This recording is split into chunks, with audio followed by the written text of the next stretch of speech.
Kamusta na kayo mga mahal kong kaibigan? Ang tanong, paano wawalisin ng Big One ang Pacific Northwest?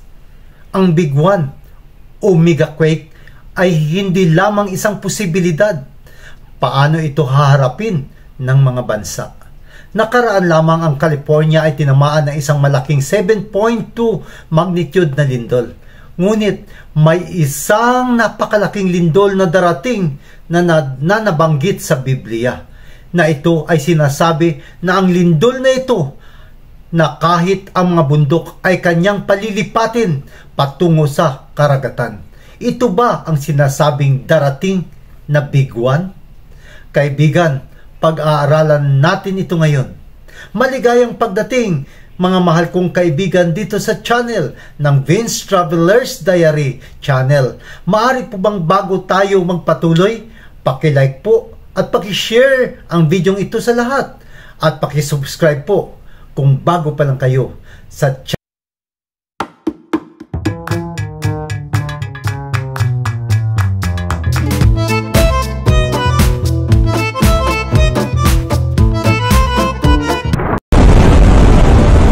Ang mga bilyonaryong katulad ni Mark Zuckerberg at Elon Musk ngayon, sila ay nagpapagawa ng domes debunkers. Ang ibig sabihin ba nito na sila mismo ay naniniwala tungkol sa katapusan ng mundo? Ito ba'y paghahayag na ang ika-6 na tatak ay malapit nang magsara at ang ika-7 tatak ay malapit nang magbukas? Ang mga palatandaan na malapit ng katapusan ng mundo ayon sa Mateo 24. Isang napakalakas na 7.0 magnitude na lindol ang tumama sa baybayin ng Northern California noong Huwebes ng umaga. Isa sa pinakamalaki nangyari sa estado na ayon sa tala, ito ay kasing lakas sa ilan na nangungunang 10 pinakamalaking lindol sa California simula pa noong pinakaunang naitala na pagyanig noong 1769. Magnitude 7 earthquake rocking Northern California, sparking a rare tsunami warning and mass evacuations. A magnitude 7.0 is a major earthquake. I feel it. The shaking lasting several seconds. Dad, there's an earthquake happening. Look at the pool. Pools overflowing. Products knocked off store shelves. Authorities canceling that tsunami warning about an hour after it was issued. David, this was the biggest earthquake to hit Northern California in more than 3 decades. And now authorities are warning millions that more strong aftershocks could strike. Isa na ba ito sa mga tanda na binanggit ni Jesus na mangyayari? Ang mga aklat ng Apokalipsis ay nagsasalita ng isang supernatural na lindol na maging dahilan ng ganap na pagkasira ng mundo. Ano ba sa tingin mo ang magnitude ng nasabing lindol? Hindi natin alam. Ngunit gaano ba ito kalakas? Bakit sinasabi na kahit ang mga pulo ay nagsisitakas mula sa kanilang kinaroroonan? Ang lindol ba na ito na binabanggit ng Biblia? Ito ba ang Big One? Ang mga tao ay kumbinsido na ang tanda para sa katapusan ng mundo ay nangyayari dahil si Mark Zuckerberg, ang nagtatag ng Facebook Meta, ay gumastos para sa isang underground bunker sa Hawaii na ang kabuuan ng gastos ay nasa $270 million na may lawak na 5,000 square meters na may isang itim na pintuan na resistance sa lahat ng mga pagsabog. Kaya may mga haka-haka sa social media na may nangyayari sa mundo. Bakit gumastos si Mark Zuckerberg ng daan-daang milyong dolyar sa isang bagay kung hindi ito mangyayari sa madaling panahon? May nalalaman ba itong mga napakayamang mga tao na hindi nating alam?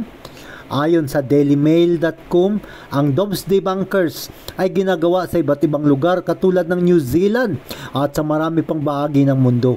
Ang mga bilyonaryo ay tahimik na nagtatayo ng mga survival bunker sa malayong lugar. Katulad na lamang sa PayPal founder na si Peter Thiel at ng Silicon Valley na si Sam Altman na kanilang sinasabi na kanilang napagkasunduan ang isang plano upang matakasan ang katapusan ng mundo at kailangan magkaroon sila ng apocalypse-proof na pag-aari sa New Zealand kung sakaling man dumating ang nasabing mga kalamidad. Gaya na lamang dito sa co-founder ng LinkedIn na si Reid Hoffman ay nagbigay ng pahayag sa New Yorker na kanyang tinatantya ang higit sa kalahati ng mga bilyonaryo ng Silicon Valley ay namumuhunan sa ilang uri ng apocalypse insurance katulad ng bunker sa ilalim ng lupa. Ayon sa edition.cnn.com, plinano ni Elon Musk ang isang cyber house, ang Apocalypse Bunker of Choice, para sa mga tagahanga ng Tesla na ito ay multi-story structure na cyber house na ginawa upang makayanan ang mga sakuna tulad ng hurricanes, lindol o radioactive contamination. Ang firm sa likod ng panukalang ito ay ang St. Petersburg Architecture na sinasabing nagdidisenyo ng mga modernong bahay at mga gusali na kayang protektahan ang mga naninirahan mula sa isang zombie apocalypse na ang mga patay ay hindi magawang tumago sa mga pader nito at makalusot sa pintuan nito. Ayon sa National Geographic, ang mga tao ay nagsisihanda para sa Doomsday. Hindi sila milyonaryo o bilyonaryo na sinisiguro ang kanilang sarili para sa nalalapit na apocalypse. Ang mga circular na pag-iisip ng mga tao ay naghahanda lamang para sa pisikal na aspeto ng Doomsday. Ang pisikal na paghahanda para sa araw ng katapusan ay mahalaga, pero ang totoo, kaibigan, sa pagbabalik ni Jesus, ang mundong ito ay magiging abo. Ito ay magiging isang malawak na libingan sa loob ng 1,000 taon. Wala ni isang nilalang na buhay maliban kay Satanas. Kaya ang sinasabing 7 taong kapigatian, ito ay isang panluluko lamang. Ang kanyang pagdating ay wawasakin ang mundo. Ang mundo, ito ay tuluyang mawawasak at hindi na muling babangon pa. At tayo bilang bayan ng Diyos ay hindi dapat maging mangmang at dapat alam natin kung ano ang darating. Hindi sa pamamagitan ng predictive programming, ngunit sa pamamagitan ng programa ng mga propesya mula sa Biblia. Ang lindol ng Apokalipsis Kabanata 6 talatang 12 ay hindi ang pinakamalakas sa kasaysayan ng mundo tulad ng sa Apokalipsis Kabanata 16 talatang 18. Dahil ang pinakadakilang lindol sa kasaysayan ay ang mga bundok at mga pulo ay aalisin mula sa kanilang mga lugar sa isang pandaigdigang saklaw. Puntahan natin ang sumunod na bahagi ng tanda. At ang araw ay naging itim na kagaya ng sako ng mga buhok, at ang buwan ay naging kulay pula na kagaya ng dugo. Ang bahaging ito ng pinakamapapansin dahil ito ay malinaw na inihula ng ating Panginoong Hesus mula sa mga ebanghelyo. 8 sa mga manunulat ng Biblia ay nagbibigay ng mga tanda sa araw, buwan at mga bituin bilang tanda para sa mga huling araw.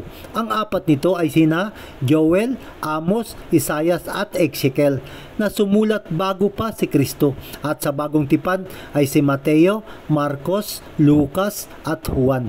Na ang araw at ang buwan ay magdidilim at ang mga bituin ay hindi na magpapakita ng kanilang mga pagkinang.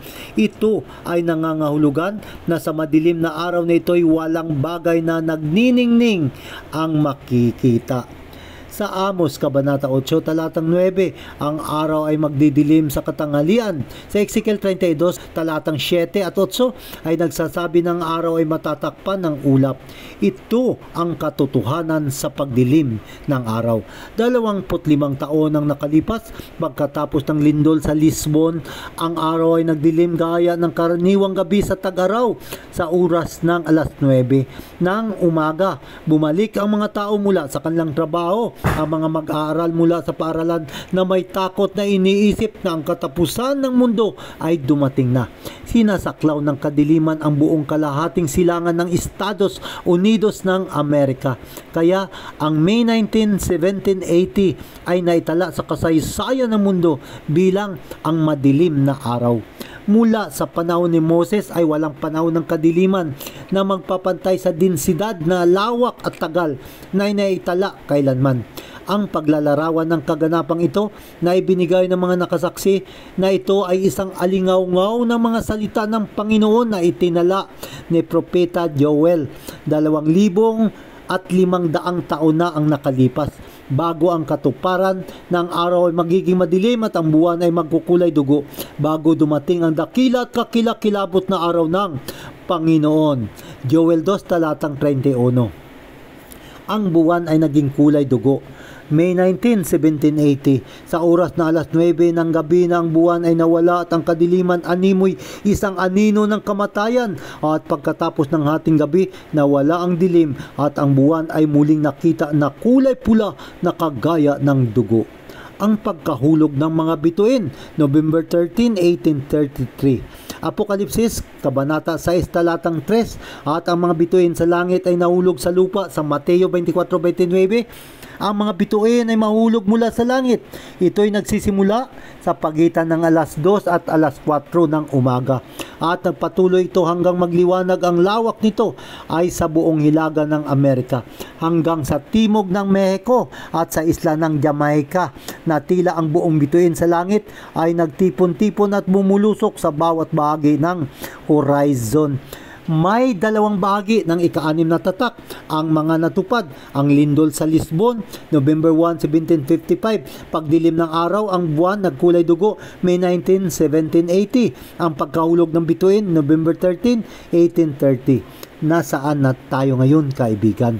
Tama ba na tayo ngayon ay nasa pagitan ng mga hula ng Apokalipsis 6, talatang 12 at 13, at Apokalipsis 6, talatang 14 hanggang 17. Apokalipsis 6, 14. At may mga tinig, kulog at kidlat, at ang mga hari sa lupa ay nagsitago sa mga lungga. Talatang 15. At kanilang sinabi sa mga bato sa mga bundok, bumagsak kayo sa amin at itago kami sa mukha noong nakaupo sa trono at mula sa galit ng kordero. Tingnan naman natin ngayon ang ikapitong tatak sa Apokalipsis 8:1. At nang binuksan ng ikapitong tatak at nagkaroon ng katahimikan sa langit ng halos kalahating oras. Apokalipsis 19:11 hanggang 14.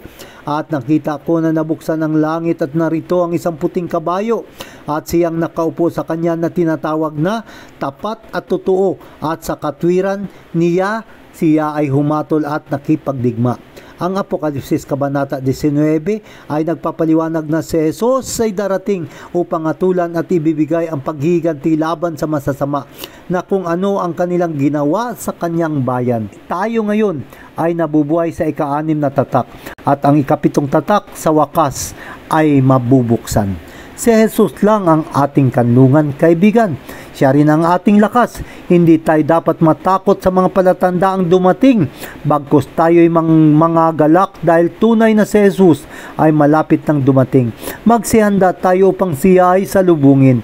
Hanggang sa muli, kaibigan, patuloy lang tayong mag-aral ng salita ng Diyos dito sa programa ng mga istorya, propesiya at mga katotohanan na nagmula sa Biblia.